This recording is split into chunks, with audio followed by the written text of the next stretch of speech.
Hey, this is Sebastian from the Metal Gods Meltdown, and I'm joined by. Larry Barragan. It's great to be chatting to you this evening. I hope I say this right. Santa Oscuridad is a little bit Santa, different. yeah, it's in Spanish, so it's Santa Oscuridad. So, but you came close. Cool.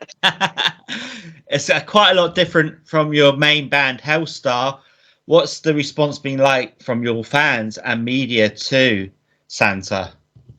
Um, yeah, the fans seem to like it. They, it's a departure, obviously, like you said, from Hellstar. It's a little more straightforward and a little more, I guess, hard rock, heavy metal type stuff.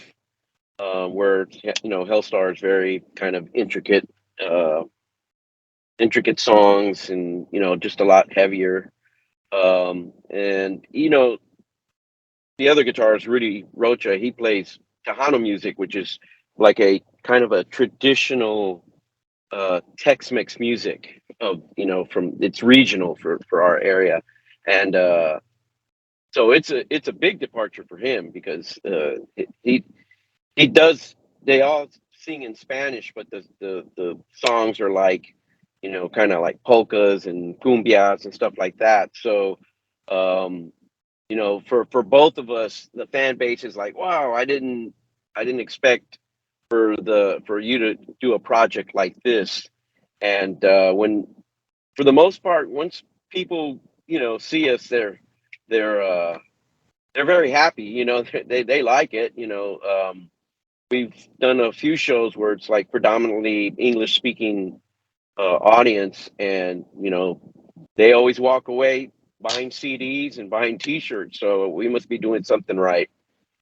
Absolutely. So, can you tell us the plans for the rest of the year with Santa? Yeah, well, we were on a roll right before we were going to release the second EP, and we had a bunch of dates were lined up. We had a listening party. We had some momentum going into the year, we thought, and then COVID hit. Yeah, And so, little by little, everything's like, well, they're going to push the date back, and they're going to push the date back to finally it was like, well, it just canceled.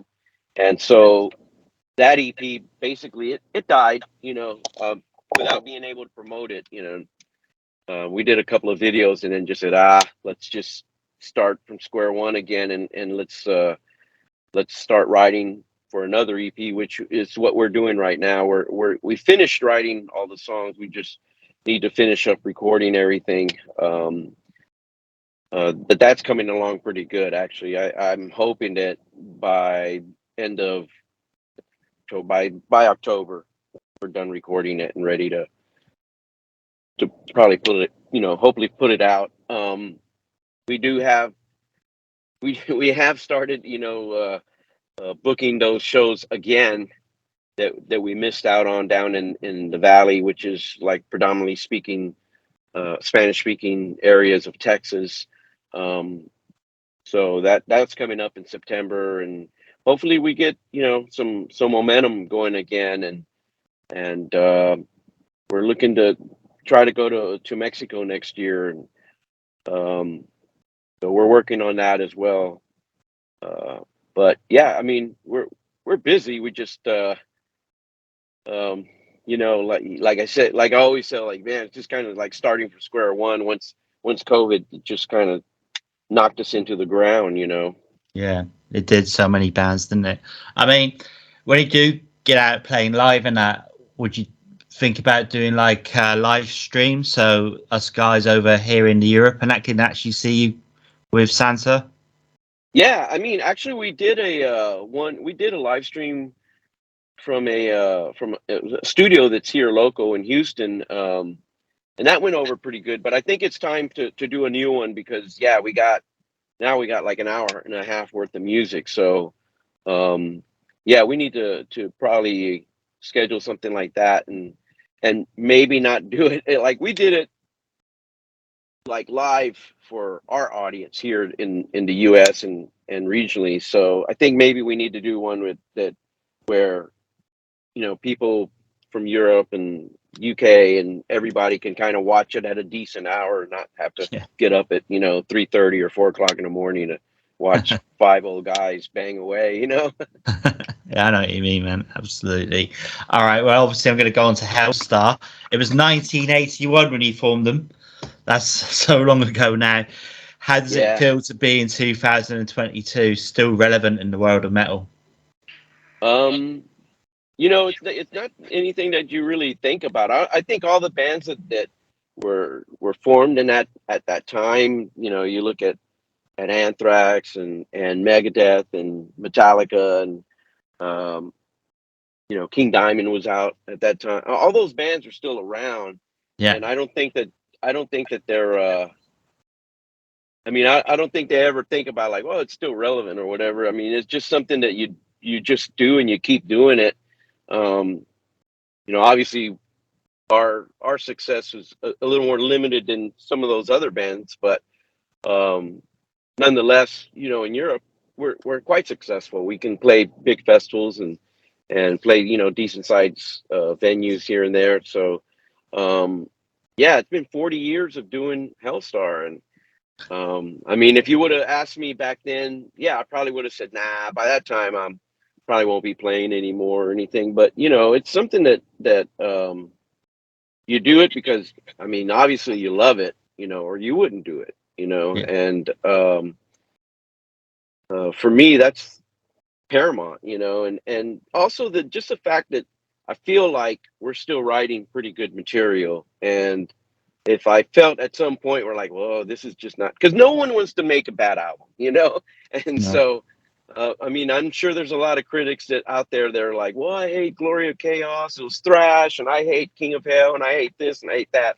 Well, it's not like we went out there and we're like, well, we're going to do something that everybody hates. We do the best that we can do, and in the end we have to like it. Yeah. And so as long as I feel that we're still doing stuff that we like, and I feel it still has integrity and it still sounds like us, and I feel like as long as James is in the band and I'm in the band, we're going to sound like Hellstar. And yeah, it's still fun. And that's the other thing. James and I have a great relationship. We're friends. On top of just being bandmates, there's so many bands that are just bands, and Yeah. we're not like that. I tell people all the time, man, when James walks into the room, I don't care if he saw you the day before, or it's been a month since he's seen you. He walks over to me and he gives me a hug, and he walks over to all the members and hugs them. Hey, man, what's up? Let's do this, and that's important. That's how you keep it going, where because your friends, you're not forcing this thing, you know that we're like a business or something like that. It's an actual love for the music and an actual love for one another, and the respect and all that goes Abs- along. To say that we never had our differences of opinion, well, yeah, we do, but we're just like brothers. You figure it out and you go like, you know what, okay, let's just do this. Let's do it your way, or stuff like that. Absolutely. I love Hellstar's albums, especially the album artwork as well as what's on the album. How pleased are you to see vinyl getting a resurgence? It's amazing. I think it's brilliant to see it back. Oh yeah, I love it, man. Because you're talking to someone that grew up in that time. Yeah, I same. used to, I bought, I remember buying the Kiss Alive album, and it had this booklet in it, and you like it was a double album, so you had this gatefold, and you would look at all the pictures, and then you'd look at the. I would spend hours doing that, and then I remember when Rush, All the World's a Stage came out, and I thought, man, I would just stare at that drum kit on the front of the album cover, and just like imagine, like, oh, I wish I had two Marshall stacks like that. And yeah, I think that's it's it's awesome, because I think a lot of um, fans, a lot of younger fans, really missed out on that, seeing big pictures of the artwork, where they could actually stare at it and go like, "Oh, I never noticed that." That's there's a little symbol there, or that's a picture of the band embedded in there. So yeah, it's awesome for it to come back. And I actually think that vinyl does sound better. I don't know what it Definitely is about it, but I do think that there's a quality to it, and I don't know if they add something to it, but it does sound different. It really does. does. Definitely, yeah. I'm a big vinyl collector myself. I'm a little bit younger than you, I think. I think 1981, I was 11. So yeah, Yeah, yeah. just a little bit. Okay, so going back to the 80s again, I don't want to keep harping on about it. I'm going to anyway. About the 80s. Helstar was around when all of the satanic nonsense was going on back then. How much did that affect you as a band? Um, I mean, well, our the bands that we really were inspired by were like, bands like Angel Witch and Black Sabbath, and so there was that element that you wanted to have because they had it. They brought that to the front, and especially Black Sabbath. So I think we wrote stuff that was, I think, more in a fantasy type world, not so much that like, oh yeah, we're devil worshippers or anything like that. Um, from the onset, we wrote kind of that, I don't know, gothic medieval type lyric. We wrote, about witches, Dracula. Even the very first album has a song Dracula's Castle on it, and we wrote about ninjas, which is Shadows of Iga from the first album. So the the uh, the lyrics were, I don't know, just more fantasy type stuff. It wasn't until we got a little bit older and you start crafting, and you'll do one album that's all fantasy. You'll do another one that's like, wow, that's really political. Like our album This Wicked Nest is very political. But then there's some dark stuff on there too. So I wouldn't say that we painted ourselves into a corner where it was like, hey, we're gonna do this whole 666 thing, Yeah, like but even that, like Iron Maiden, big Iron Maiden fans, and when Number of the Beast came out, I mean, we really didn't think much about it being like some satanic thing. It was just like, I don't know, it was just kind of fun. I felt like, yeah, I guess I I guess you almost have to really believe in it for it to affect you. And I've never really believed in. I hate to say I'm not an atheist, but I don't believe in any like little man in the sky kind of thing. mhm, I mean, I'm spiritual for sure, but and I just don't get buy into the whole devil thing either. So no, for me, I took it for what it was. It was just art, yeah. and it was just dark, and that's all there was to it. Um, but I Well, don't think that there were messages embedded in the songs or anything like that for me. It was just like, going to go see The Exorcist, or going to go see, some other horror movie. I mean, I didn't walk away going like, man, I want to, shove a cross up my butt or anything like that. I didn't walk away from a movie like that, and that's the way I look at music too. It's just, sometimes the lyrics are cool for what they are, just the art of it. absolutely, man. Okay, then. So, can you tell me what was the most outrageous thing you've ever done in the name of rock and roll, or is it yet to happen?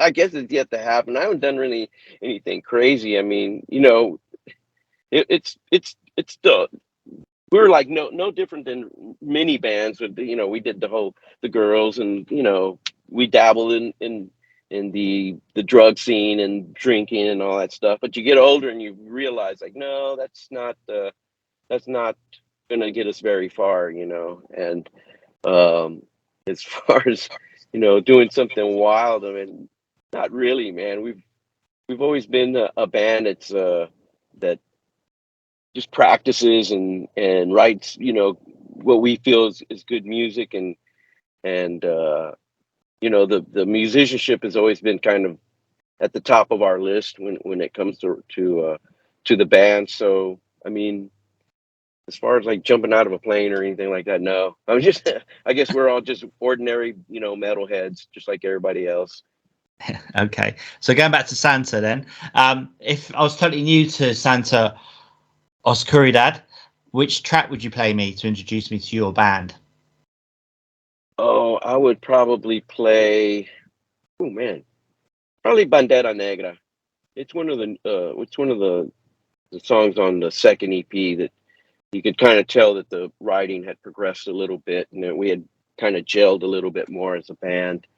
Um, that when we put the band together, we started recording almost immediately. As we were writing the songs, we were recording them. So now, we listen to those songs like, oh, I wish I would have, recorded that a little bit different, or I would have played something a little bit different because we were actually learning them. And then when the second EP came on, we had actually played those songs a few times as a band, and so there was a much better feel. So yeah, I think Bandana Negra is a good song. I think Estos Miedos is a really cool one too to introduce to people. Brilliant. Can you give me 4 words to describe Santa? 4 words. I'm not going to keep saying Uh, saying the last bit because I'm not going to get it right in a I minute. can I can. Oh, okay, good. This is kind of our saying, and that is metal en tu idioma, and that means metal in your language, because we feel like we're not represented here, at least not in Texas, as far as Spanish speaking, rock bands, metal bands. There's not a bunch of them here, and it's a shame because most of the you can't go to a lot of places. You can't go to San Antonio and not speak some Spanish. I mean, there's places here in Houston that are the same way, and so we feel like, wow, we're like the only ones for Houston and San Antonio and probably Austin, that are doing something like this. So not to say that they're not metal bands that are singing in Spanish throughout the world. There are, but I'm just talking about like in our area, and really kind of like all over the United States. Um, I don't know of too many other bands that are doing it, but yeah, I mean that's us. That's it. We're trying to spearhead a movement, I guess. Yeah, that's brilliant. Well, yeah. Are the hopes to try and get over the pond?